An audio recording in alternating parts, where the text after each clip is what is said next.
This time, I'm recording a video about the VQD106.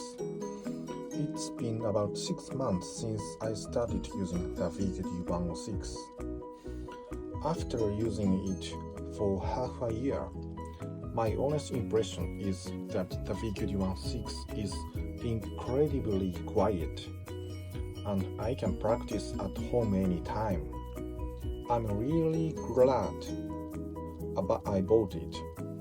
In this video, I'd like to talk about what I like about the VQD106, how I've set it up, how it compares to other practice pads, and share my thoughts on its cost performance.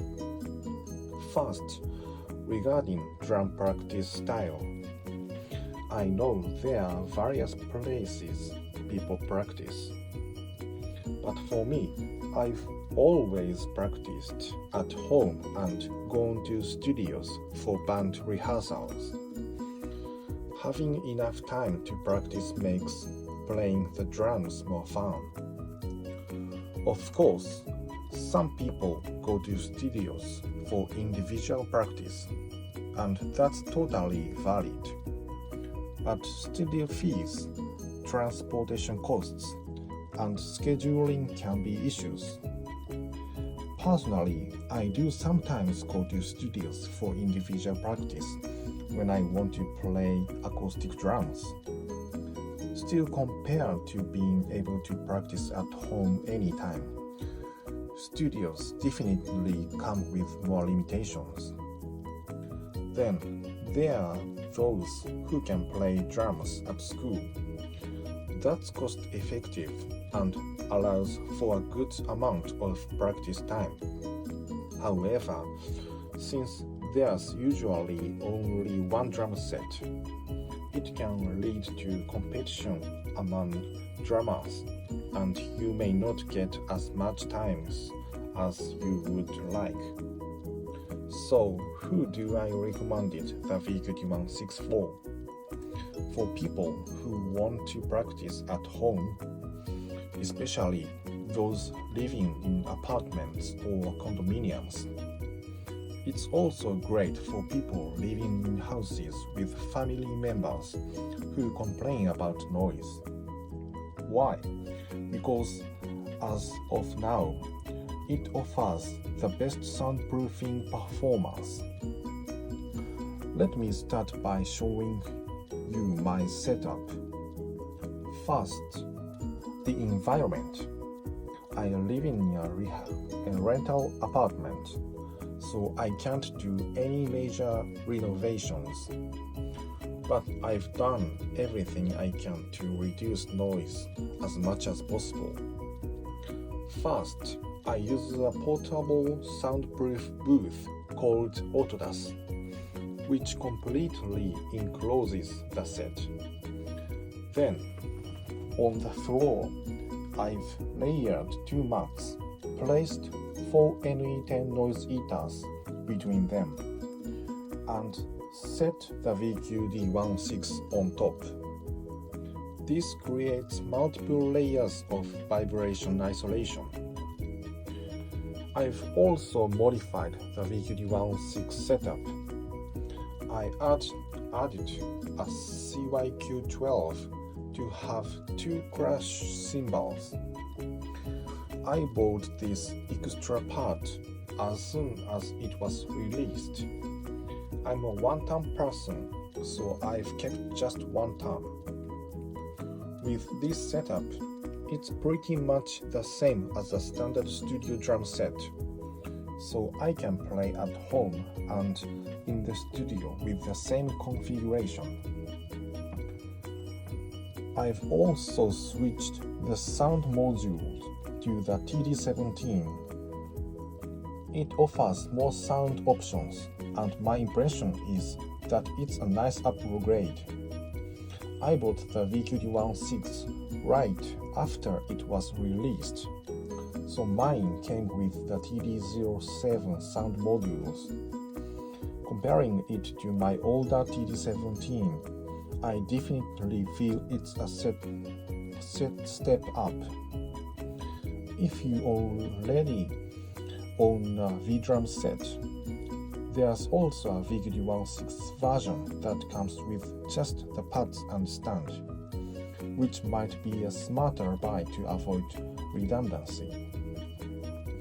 If your module has extra input ports, you can also add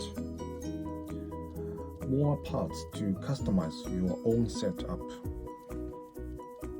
Also, since the VQD106 pads use a new type of technology, Roland has released software updates for compatible modules.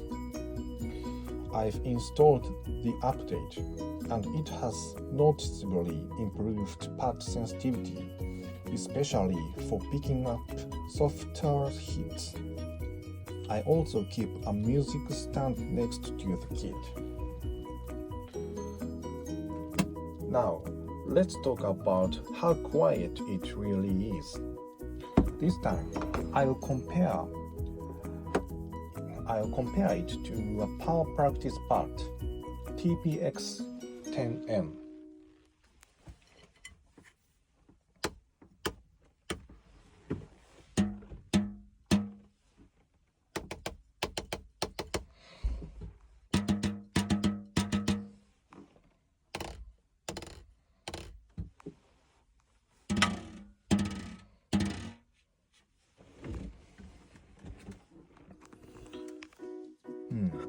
If it's late at night, I avoid hitting the edge of the cymbal pads and focus on jazz practice using just the right hi-hat and snare. For even quieter practice, just using the snare pad, which has a floating structure for extra silence, lets you do fundamentals or quiet drills. Since it's this quiet, you can practice at home without worrying about the time. This naturally leads to faster improvement. Unlike a regular practice pad that only has one face, the VQD106 is a full set, and you can practice with features like a metronome and audio input from your phone. That means you can play along with music from Apple Music, YouTube, or apps like Moises. This makes it easier to create your ideal practice environment.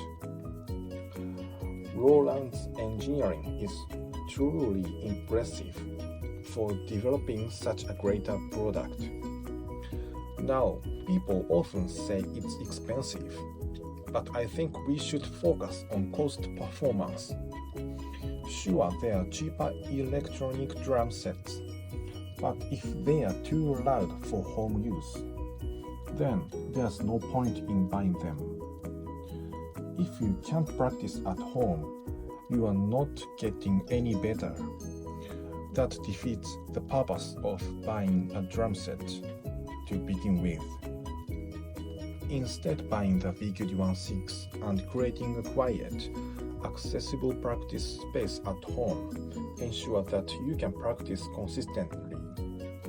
That's what makes it a good investment.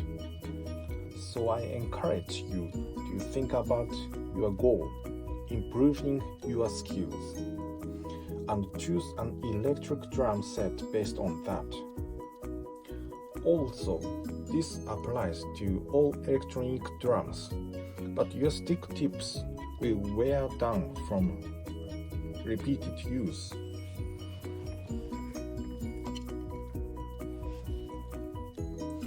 It's unavoidable, but especially if you practice for long hours, check your sticks regularly and replace them when they are worn out.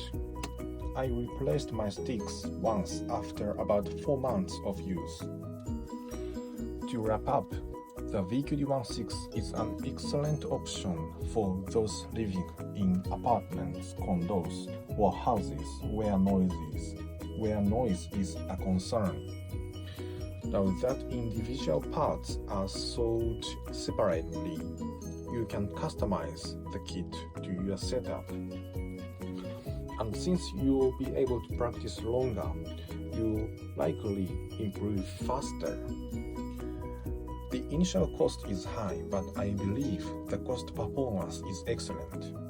Also, since you will be using your sticks a lot more, be sure to check for tip wear over time. That's all for now. Thanks for watching.